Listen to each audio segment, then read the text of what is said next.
Bienvenidos a una sesión más del proyecto México Digital Incluyente de la Asociación Nacional de Telecomunicaciones Anatel. El día de hoy nos recibe muy amablemente Adriana Labardini, que ha sido comisionada en el Instituto Federal de Telecomunicaciones y hace apenas unos días ha llegado a su fin este gran reto. Adriana, bienvenida, nos da enorme gusto esta oportunidad de platicar contigo. Gabriel, muchísimas gracias. Un gusto estar en esta serie de entrevistas de Anatel. Queríamos saber, para iniciar, la gran pregunta, después de este periodo de tiempo sentada en una silla que muchos vemos como privilegiada en una institución tan importante como el Instituto, ¿qué has reflexionado de tu paso por esta institución creada hace tan pocos años en México? La primera es, en mi opinión, que fue un enorme acierto el crear un órgano constitucional autónomo como entidad reguladora y de competencia para cambiar el estado de las cosas. Venimos de un sector altamente concentrado, rentístico, que ofrecía caros servicios, pocas opciones, bajas calidades en contenidos, en servicios fijos, móviles, en acceso a internet, en radiocomunicaciones, inalámbricas, etc. Falta mucho mayor inversión en infraestructura para que realmente México pueda ingresar a la era de la revolución 4.0, de la economía digital y me iría un poco más, a la economía de datos.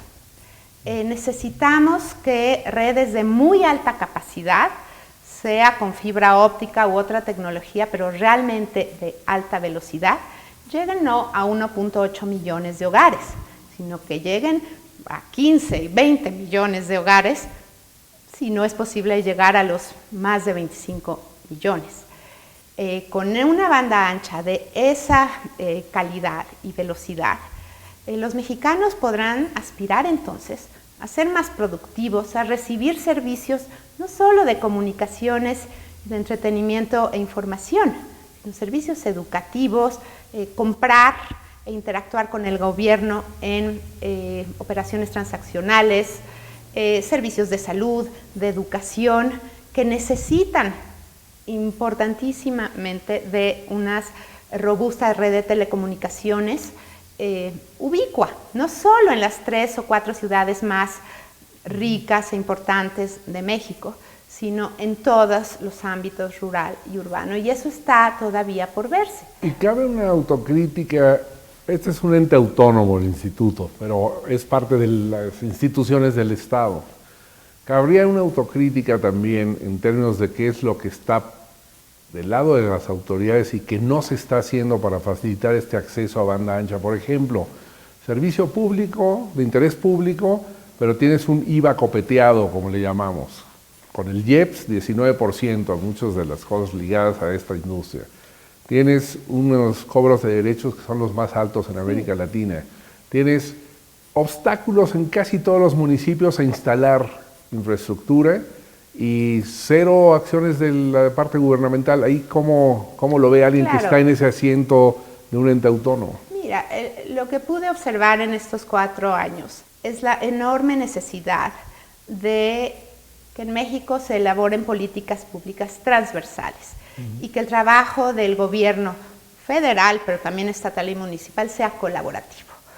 Y en un medio en que todo es transversal, en que toda la actividad económica, política y cultural se va a montar sobre plataformas digitales, ese arreglo institucional, no del instituto, sino de la Administración Pública Federal, ya no es práctico, ya no es eficiente para construir cuestiones de inversión, pero que no sean obstaculizadas por una política fiscal que inhibe la inversión, o por una política de una falta de protección efectiva de datos personales, que está en otro instituto, que está más preocupado por la transparencia y el acceso a la información pública que por la protección de datos de particulares en poder de empresas.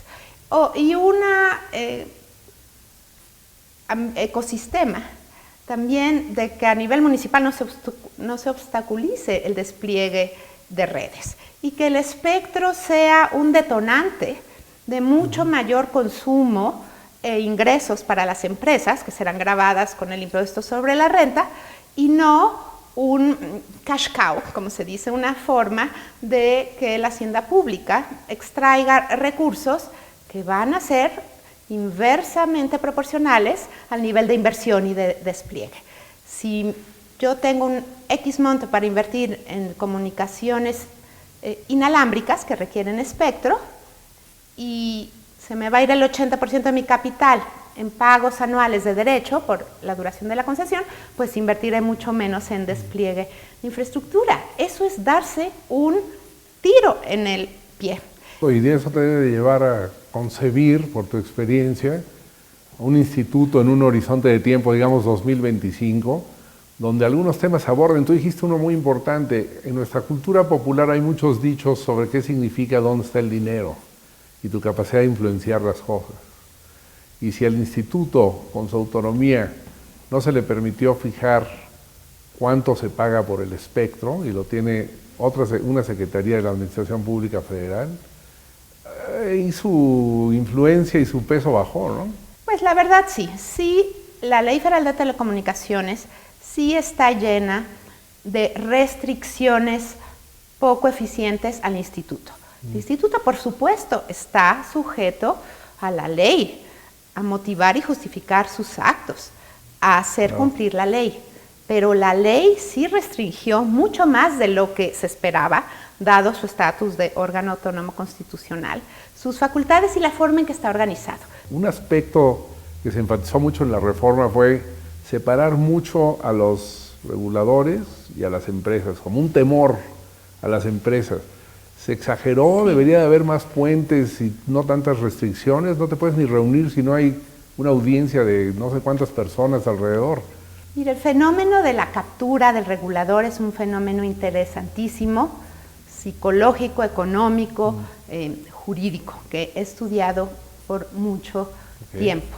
El enfoque de poner una muralla para que los comisionados solo se reúnan con entidades reguladas en una sesión grabada en el instituto, que está bien, que sea en el instituto, está bien. Yo no soy partidaria de ninguna reunión de trabajo en comidas, en cenas, en viajes, ni en holgorios, francamente. Pero el limitar este contacto es como la fuga de agua. Entonces ahora todos los regulados, y habría que analizarlo mucho, van 2, 3 y 4 veces a la semana a visitar altos funcionarios públicos del instituto, titulares de unidad y directores generales, coordinadores, y ellos son los más capturables. En Singapur, el regulador nunca ve a los regulados más que en los temas realmente en los que hay que escucharlos, y es importante escuchar al sector, pero no para ver el estado de los trámites. Los trámites son 100% electrónicos, las solicitudes, el seguimiento, el pago de derechos, la emisión de una concesión o licencia, todo está digitalizado y automatizado, un esfuerzo que yo rogué que empezara desde el 2013, sabiendo que no es ni barato, ni fácil, ni sencillo. Y si bien se han hecho esfuerzos, pero no concatenados, por un regulador totalmente digital, cuyos procesos y trámites sean totalmente electrónicos, que sería ¿no? Es un poco extraño que para hacer un pago por los derechos por análisis de una solicitud en el IFT hay que ir a un banco, traer el comprobante de pago, entregarlo en papel, y eso me recuerda pues, a la COFETEL de 1996. Dicho eso, yo veo importante que la industria de servicios públicos, comerciales, sociales y públicos, se sienta con la libertad de acercarse al instituto a plantear grandes temas, grandes retos al futuro, o por supuesto para denunciar algún problema en específico que le está obstaculizando o levantando una barrera regulatoria para poder prosperar. Este tema de la inseguridad, ¿no? Por ejemplo, hay muchos problemas con interrupción de comunicaciones, interferencias, se vio en el instituto, sigue existiendo el problema. Ahí las empresas traen la información, son las que la tienen, el instituto recibe, toma nota, pero se dieron respuestas como a ti te hubiera gustado ver en temas como este caso, puede haber otros. Pero... Mira, yo creo que sí nos falta, y le falta al instituto y a tantas otras instituciones públicas, asertividad, pragmatismo, eficiencia en dar respuesta puntual y pronta a problemas puntuales y específicos. No podemos remediar todos los males del sector, el robo de celulares y el robo de incluso cables en medios rurales y la imposibilidad de acceder a sitios y a torres propiedad de los propios operadores por cuestiones de delincuencia organizada, pero ahí es donde entonces necesitamos sentar a la mesa a las autoridades de seguridad nacional, de seguridad pública, a la industria, al instituto y a la Asociación Nacional de Municipios, por ejemplo, para diseñar soluciones e implementar programas holísticamente diseñados. Solo dictar reglas, sean lineamientos, disposiciones técnicas u otras regulaciones, por sí sola no resuelve problemas. Se tiene que ver cómo se van a implementar, qué problemas hay para implementar una determinada regulación, sea económica o técnica, cómo la industria puede cumplirla mejor. Para cerrar, si hay algún tema en particular que te gustaría destacar, se apreciaría tus comentarios. Muchas gracias, Gabriel. Por supuesto que sí. El gran reto para quien llegue a gobernar este país, tanto en el Poder Ejecutivo Federal como el Congreso de la Unión y también en los gobiernos locales, es primero no dar marcha atrás a esta importante reforma estructural. No debilitar al órgano constitucional autónomo, como ya hemos visto varios intentos de debilitarlo. Si cada vez que algún grupo de poder le incomoden las resoluciones del instituto o le incomoden las sentencias de algún magistrado, vamos a debilitar al instituto, remover al magistrado o reformar las leyes para dar marcha atrás en el sector telecomunicaciones, en los derechos de los usuarios y las audiencias o en la industria de medios, en cualquier plataforma, pues eso va a espantar a todos los inversionistas. México necesita ir formando nuevos cuadros de capital humano con mucho más énfasis en habilidades ingenieriles, estadísticas, de análisis y ciencia de datos, de inteligencia artificial, que son lo que van a regir el futuro de todas las actividades económicas, sociales. Pero al mismo tiempo tenemos que cuidar nuestra identidad, la pluralidad de nuestras lenguas, de nuestras etnias, de las necesidades diversas que tenemos en los ámbitos rurales y urbanos, y de no permitir bajo ningún esquema que 20, 30 o 40 millones de mexicanos queden rezagados con pocos accesos a servicios, a contenidos, a educación, a salud, que serían posibles hoy día y de alta calidad si el uso intensivo